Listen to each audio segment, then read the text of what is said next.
For each matrix A, we can construct two very special subspaces, namely the null space of the matrix A and the column space of that matrix. What is the null space of a matrix? Well, if I'm given the matrix A, the null space of the matrix A is the solution set of the following problem. The solutions x sub n for null space, that satisfy this equation. Now I give you here an example, the matrix A and the column of zeros that you find here. Of course, I already suppressed the unknowns x sub n. And how do we solve this kind of system of equations? Well, we just use elimination method. Through the steps of elimination, we arrive at this very simplified system of equations. The solution of this system is the same solution of this system. So the xn that I'm seeking, which satisfies system of equations, is the same x of n sub n that satisfies this simplified version of it. Looking at this system, now I can rewrite it in this manner here. So the entries of x sub n are now multiplying each one of the columns here. So these numbers xn, yn, zn, and wn are the entries of the vector x sub n. So it's a linear combination. I'm looking for the linear combination of the columns that gives me the zero vector. Because this system is so simple, it's easy to identify what are the independent columns and the dependent columns. The independent columns are the columns where the pivots lie. Here the pivot 1, it's on the first column, and the second pivot is on the third column. The second column and fourth column are dependent columns. They are dependent because they can be constructed from the independent columns here. So for example, this column is twice this column. This column here is minus 2 this column plus 2 times this column. So by identifying these dependent and independent columns, now we have a very easy way to figure out what is our solution for the system. Looking at our linear combination, I can just assume, for example, that xn, yn, zn, and wn are 0. If I chose that number, well, of course, the right-hand side is a column of zeros, and that is equal to the right-hand side. So one possible solution is xn is equal to yn is equal to zn, and wn is equal to 0.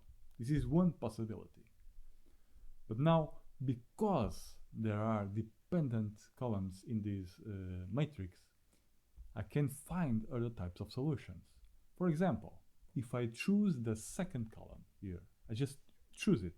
And by choosing, I mean I choose yn is equal to 1 and wn is equal to 0. So I forget about this one. Well, I just fixed on this second column. But you see, this column depends on the others, on this one and this one.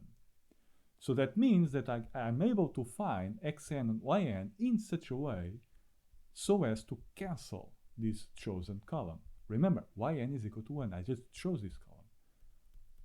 So by choosing, for example, xn is equal to minus 2 and zn is equal to 0, if xn is minus 2, you get here minus 2, 0, 0 plus 2, 0, 0, which gives you 0, 0, 0. If on the other hand I choose the other dependent column, this one, meaning I choose yn is equal to 0, but wn is equal to 1, what xn, yn, and zn must I choose so as to cancel this dependent column? Those numbers must exist. After all, this is a dependent column. Looking at the columns that I have in front of me, I can choose, for example, xn is equal to 2. Why? Because now I get the 2 here, and this 2 cancels with a minus 2. And I can choose z of n is equal to minus 2, because if I choose here minus 2, I get minus 2 here, and as a result, minus 2 cancels with the 2, giving me 0. Through this process, I just found two solutions for my system here. Namely, here the 0, 0, 0, So everything is fine. I found the, for example, -2 here, 1, and then 0, 0, and also found another solution, though that one below, where x is 2, the y is 0, the z is -2, and finally the w is 1. So here it is.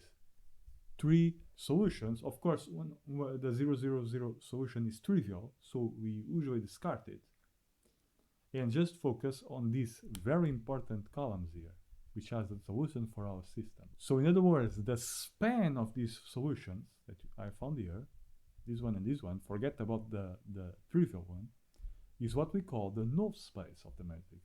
So the null space of A is equal to the span